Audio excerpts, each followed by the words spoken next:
నా ఉద్దేశం, నా కోసం కొంతమంది అప్పుడప్పుడు ఈ శాలువాలు తెస్తుంటారు.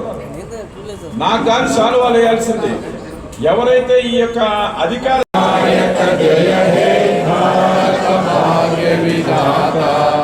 పంజాబ్ సింధు గుజరాత్ మరాఠా ద్రావిడ ఉత్కల గంగా వింధ్య హిమాచల యమునా గంగా ఉచ్చల జలసిత రంగా తవ శుభ నామే జాహే తవ సునాశిష మాగే జాహే తవ శుభ గాథా జనగణ మంగళదాయక జయ హే భారత భాగ్య విధాతా జయ హే జయ హే జయ హే జయ జయ జయ జయ హే జై హింద్ భారత్ మాతా కి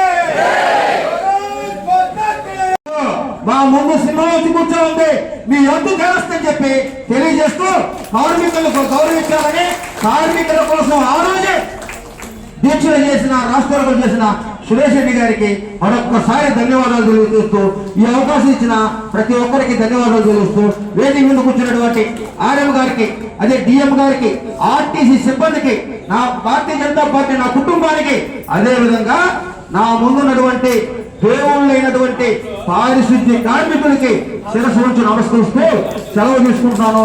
ఒక చిన్న విన్నపం, ఆమె పేరు తాడిపట్టి పెద్ద నరసమ్మ. ఆమెకి హార్ట్ ఆపరేషన్, ఒక్క రూపాయి ఖర్చు లేకుండా ఆమె గుండె ఆపరేషన్ చేసి కనుక కూడా మా దైవం చంద్రబాబు సురేష్ రెడ్డి గారి. ఇదే విధంగా మీ కార్మికులన్నీ మాతో కలిసి తెలుసుకుంటూ మీకు అండగా ఉండడానికి సురేష్ రెడ్డి గారు వచ్చారు. ఆయనకు మరొకసారి ధన్యవాదాలు తీసుకుంటూ సెలవు తీసుకుంటాను. జై హింద్. బస్ స్టాండ్ లో రాకుండా అంబేద్కర్ స్టాచ్యూ కాడ ఆగినందువల్ల ఆ ట్రాఫిక్ జామ్ అయిపోతూ యాక్సిడెంట్ జరుగుతూ చాలా ఇబ్బందిగా ఉంది. ప్రతి బస్సు మేడం గారు చెప్పినట్టు అన్ని డిపోల మేనేజర్లు వచ్చారని మేడం గారు చెప్పారు కాబట్టి వాళ్ళకి మా యొక్క చిన్న విన్నపం, ఆ రోడ్డు మీద పోయే బస్సు ఈ లోపలికి వచ్చి ట్రాఫిక్ ఇబ్బంది లేకుండా ఇక్కడ ఈ లోపలికి వచ్చిపోతే ప్రయాణికులు బయట నుంచుకున్న వాళ్ళు కూడా లోపలికే వస్తారు సార్. ఈ పక్కనే అంబేద్కర్ స్టాచ్యూ ఇక్కడ ఆపుతున్నారు. ప్రతి బస్సుని ఆర్టీసీలోకి వచ్చి ఆర్టీసీ డిపోలోకి వచ్చి ఆర్టీసీ డిపోలోకి పోయేటట్టు ఏర్పాటు చేయాలని మా ప్రజల తరఫున కూడా ఇప్పుడు మీకు ఒక అర్జీ కూడా తయారు చేస్తున్నాం సార్. ఆ అంబేద్కర్ బొమ్మ కాడ ఆగే బస్సు లోపలికి వచ్చి ఆగిందనుకోండి, మా మున్సిపాలిటీకి రోడ్లకు కలిసి 70,000 మంది జనాభా ఉంటారు. మాకు ఒక పెద్ద ఆస్తి ఇది. ఈ ఆస్తిని ఈ విధంగా చిన్న చిన్న వాళ్ళు అన్యాక్రాంతం చేయకుండా ఆర్టీసీ బస్ స్టాండ్ అభివృద్ధి చెందేదానికి, ట్రాఫిక్ జామ్ కాకుండా ఉండడానికి, యాక్సిడెంట్ తగ్గేదానికి కూడా ఒక సులువైన మార్గం ఉండదని మా యొక్క విన్నపాన్ని ఇక్కడ కూర్చున్న అధికారులు మా సారు గమనించాలని తెలియజేస్తూ సెలవు తీసుకుంటాను. నమస్కారం. ఆర్టీసీ నుంచి వచ్చిన సిబ్బంది అందరికీ మరియు ఆఫీసర్స్కి అందరికీ హృదయపూర్వక నమస్కారాలు. మా జోనల్ చైర్మన్ గారు మాకు లాస్ట్ ఇయర్ నవంబర్లో జాయిన్ అయ్యారు. అప్పటి నుంచి అంచెలంచెలుగా మాకు రకరకాలుగా మా బస్ స్టేషన్స్ కానీ, గ్యారేజెస్లో వర్కులు కానీ, బస్ స్టేషన్లో యొక్క ఆర్ఓ ప్లాంట్ స్పాన్సర్ చేయడం కానీ, అదేవిధంగా మాకున్నటువంటి స్వీపర్స్, బస్ స్టేషన్ స్వీపర్స్ ఇక్కడ కూడా ఒకరు ఉంటారు. అట్లా ఈ బస్ స్టాండ్కి గతంలో ఎట్లుండేదంటే ఎవరు పట్టించుకునేవాళ్ళు కాదు. బుచ్చిరెడ్డిపాలెం బస్ స్టాండ్ అంటే లోపలికి బస్సులు వస్తున్నాయా లేదా అని కూడా ఎవరు పట్టించుకోకుండా ఉండేవాళ్ళు. అలాంటి పరిస్థితుల్లో జోనల్ చైర్మన్ గారు వచ్చిన తర్వాత ఈ బస్ స్టాండ్ యొక్క రూపురేఖలు మార్చాలనే ఉద్దేశంతో ఇక్కడ ఒక కేర్ టేకర్, నైట్ వాచ్మెన్ కూడా ప్రొవైడ్ చేశాము. అదేవిధంగా ఇక్కడ ఒక స్వీపర్ని కూడా ప్రొవైడ్ చేశాము. ఆ తర్వాత ఇక్కడ పెయింటింగ్ వర్క్, ఈ బుచ్చిరెడ్డిపాలెం బస్ స్టాండ్ నుంచి చక్కగా పెయింట్ వేసారంటే అది కూడా సార్ మా ఆఫీసర్స్ అందరితో పై వాళ్ళతో మాట్లాడి దానికి సంబంధించినటువంటి మా ఫండ్స్ తెప్పించి ఈ పెయింటింగ్ వర్క్లో కూడా సహకరించారు. బుచ్చిరెడ్డిపాలెం బస్ స్టేషన్ చూడడానికి చక్కగా ఉందంటే అది మన జోనల్ చైర్మన్ గారి యొక్క కృషి. ఇంకా కూడా ఈ బస్ స్టాండ్లో రకరకాల కార్యక్రమాలు చేయాల్సి ఉంది. దానికి సంబంధించి ఇక్కడ చైర్స్ మేము ముందు మెయిన్ బస్ స్టేషన్స్ నుంచి కొన్ని చైర్స్ ఉన్న చైర్స్కి పెయింట్ వేయించడము, అదేవిధంగా ఇక్కడ ఫ్యాన్లు ఒకటి 3 రమేష్ రెడ్డి గారు రేపు స్పాన్సర్స్ కింద ఒక 3 రేపు ఇక్కడ ప్రొవైడ్ చేస్తాము. అదేవిధంగా ఇక్కడ డ్రింకింగ్ వాటర్ కూడా ఇచ్చేటట్టు కూడా మాట్లాడతాము. అదేవిధంగా బస్సులన్నీ కూడా మేము ఈ లోపలికి వచ్చేటట్టు ఇప్పుడు మాతో పాటు మా ఉదయగిరి డిఎం గారు, అదేవిధంగా ఆత్మకూరు డిఎం గారు కూడా వచ్చిన్నారు. వాళ్ళ బస్సెస్ నెల్లూరు 1 డిఎం గారు ఉన్నారు కాబట్టి ఈ రూట్లో వెళ్ళేది ఈ డిఎంసీ యొక్క డిపోస్ ఉన్నటువంటి బస్సులు అన్ని లోపలికి వచ్చేటట్టు కూడా మేము చర్యలు తీసుకుంటాం. అదేవిధంగా ఇక్కడ మాకు స్టాల్స్లో కానీ ఎక్కువ మంది పార్టిసిపేట్ చేసి స్టాల్స్ కానీ ఫిలప్ చేస్తే మాకేమవుతుందంటే ఇక్కడ ఎక్కువ జనాలు ఉండడానికి కూడా ఆస్కారం ఉంటుంది, షాపులు కూడా ఇంప్రూవ్ అవుతాయి, మీకు బస్ స్టేషన్ వాల్యూ కూడా పెరుగుతుంది. కాబట్టి మా ఖాళీ ఉన్న స్టాల్స్లో కూడా మీరు వేసుకుంటే ఇప్పుడున్న బుచ్చిరెడ్డిపాలెం వాళ్ళు వేసుకుంటే బిజినెస్ పరంగా కూడా ఇంప్రూవ్ అవుతుంది, మాకు ఆర్టీసీకి కూడా ఉపయోగకరంగా ఉంటుంది. అది కూడా కోరుకుంటున్నాను. ఇలాంటి కార్యక్రమాలు మా బస్ స్టేషన్స్లో అంటే Nellore region, not only Nellore region, zone అంతా మా చైర్మన్ గారు కండక్ట్ చేశారు. అది సండే అని కూడా కాకుండా మొత్తం వరుస పెట్టి అన్ని పల్నాడు డిస్టిక్ కానీ అదేవిధంగా గుంటూరు డిస్టిక్, ఒంగోలు మొత్తం తిరిగేశారనమాట. తిరిగి వాళ్ళకి ఈ పారిశుద్ధ్యం అంటే మా స్వీపర్స్ ఉంటారు బస్ స్టాండ్లో, వాళ్ళకి సంబంధించినటువంటి యూనిఫామ్స్, అదేవిధంగా స్వెటర్స్, రెయిన్ కోట్స్, వాళ్ళకి చీరల పంపిణీ అన్నీ అక్కడ కూడా చేశారు. మా నెల్లూరు మున్సిపాలిటీ వాళ్ళు కూడా పిలిపించి మెయిన్ బస్ స్టేషన్స్లో వాళ్ళకు కూడా సన్మానించి వాళ్ళకు కూడా ఇట్లాంటి కార్యక్రమాలు అక్కడ రకరకాలుగా కండక్ట్ చేశారు. సార్ ఇక్కడ ఏంటంటే బుచ్చిరెడ్డిపాలెం కూడా ఇంత చక్కగా గుర్తుపెట్టుకొని మిమ్మల్ని అందరినీ ఇక్కడ సన్మానించడం అనేది కూడా సార్ యొక్క మంచి ఉద్దేశము. ఇదేంటంటే ముందు గతంలో గాంధీ గారు చెప్పినవన్నీ సార్ పాటిస్తున్నారనిపిస్తుంది మాకు. ఎందుకంటే క్లీన్గా నీట్గా ఉంటుందో అక్కడే మనము అది కష్టపడే వాళ్ళు ఎవరు అనేది వాళ్ళు గుర్తించడం అనేది చాలా ఇంపార్టెంట్. అలాంటిది మన జోనల్ చైర్మన్ గారి దగ్గర మేము నేర్చుకుంటున్నాము. కాబట్టి ఇదే విధంగా మీరంతా కూడా ఇంకా చక్కగా వర్క్ చేసి మంచి పేరు తీసుకొస్తారని ఆశిస్తున్నాను. Thank you. 10 కాలాల పాటు చల్లగా ఉంటుంది. అందుకోసం కానీ ఈ కార్యక్రమాన్ని అప్పటికప్పుడు అనుకోని యోజన చేయడం జరిగింది.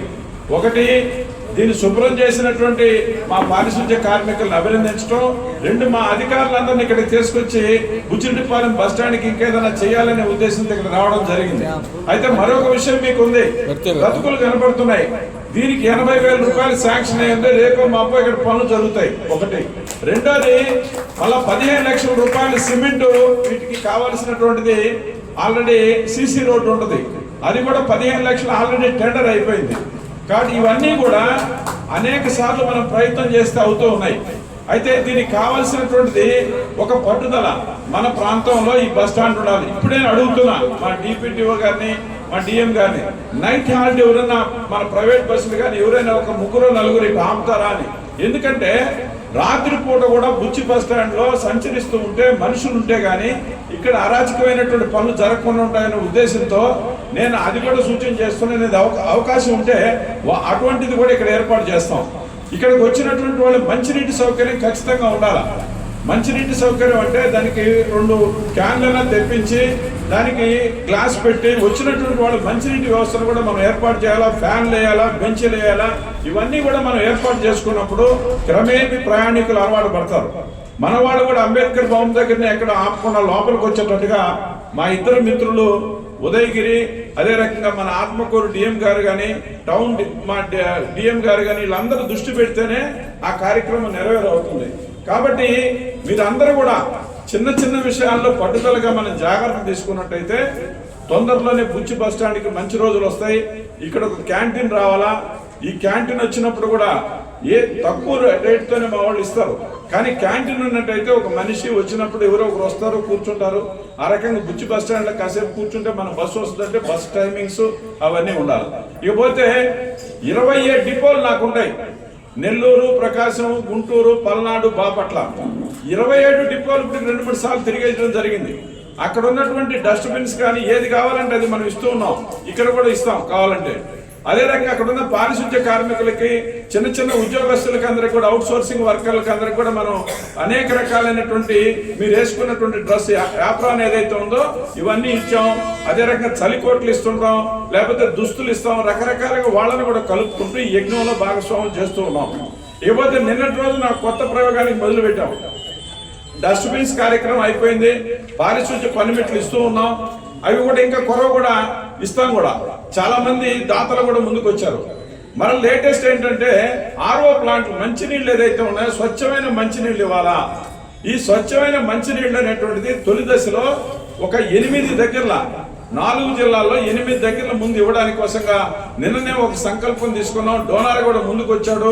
దానికి కావాల్సిన ఎస్టిమేషన్స్ అన్ని పంపించాం. టెక్నికల్ గా కూడా చీఫ్ ఇంజనీర్ దగ్గరికి పంపించాం. అదంతా ఓకే చేస్తే అతి త్వరలో ఆర్ఓ ప్లాంట్లు ఉంటాయి. నెల్లూరులో ఇప్పటికే మొదటి బస్ స్టాండ్ లో ఆర్ఓ ప్లాంట్ పెట్టారు. ఆ బాలాజీ చౌదరి అని చెప్పేసి బిక్సీ వాళ్ళు, మెడికవర్ వాళ్ళు మన పొట్టి శ్రీరాములు బస్ స్టాండ్ లో పెట్టారు. అదే రకంగా కావల్లో కొంతమంది మిత్రులు అక్కడ కూడా లయన్స్ క్లబ్ వాళ్ళు పెడుతున్నారు. రేపు నెక్స్ట్ దానితో రాపూరు, అదే రకంగా మన ఉదయగిరిలో కూడా 500 లీటర్ లెక్క వాటర్ ప్లాంట్ శాంక్షన్ అవుతా ఉంది. ఆ రకంగా మనం ఏదైతే అవసరమో అవన్నీ పూర్తి చేసేసుకుంటాం. 27 డిపోల్లో ఆర్ఓ ప్లాంట్లు ఉంటాయి. అదే రకంగా సీసీ కెమెరాలు, ఎందుకంటే ఇప్పుడు స్త్రీశక్తి పథకం వచ్చిన తర్వాత విపరీతంగా మనుషులు వస్తున్నారు, ప్రయాణికులు వస్తున్నారు, రద్దీ పెరిగింది, దొంగలు కూడా పెరిగారు, దొంగతనాలు కూడా పెరిగినాయి. దాన్ని అరికట్టాలంటే ఏం చేయాలి? సీసీ కెమెరాలు ఉండాలి, మన సెక్యూరిటీ సిబ్బంది కూడా పెరుగుతారు. ఆ రకంగా అనేక చర్యలు తీసుకుంటూ ఉన్నాం. ఆ రకంగా నిన్నటి రోజున కూడా మన ముఖ్యమంత్రి చంద్రబాబు నాయుడు గారు ఆర్టీసీ కార్మికులకు ఒక పెద్ద బహుమతి ఇచ్చాడు. ఎవరైనా సరే ఆర్టీసీ కార్మికులకి ఆరోగ్య విషయం చాలా ఇబ్బంది. మీ పారిశుద్ధ్య కార్మికుల మాదిరిగానే మనం కూడా అనేక రకాల రుగ్మతలకు లోనవుతారు. ఎక్కడో భోజనం చేస్తారు, ఎక్కడో తిరుగుతారు, వాళ్ళ ఇల్లు ఎక్కడో ఉంటుంది, వాళ్ళకి నడువులు కానీ లేదా హార్ట్ ప్రాబ్లం కానీ కిడ్నీ ప్రాబ్లం, లివర్, రకరకాల సమస్యలతో చాలా మంది పూర్తి సమయం పనిచేయలేరు.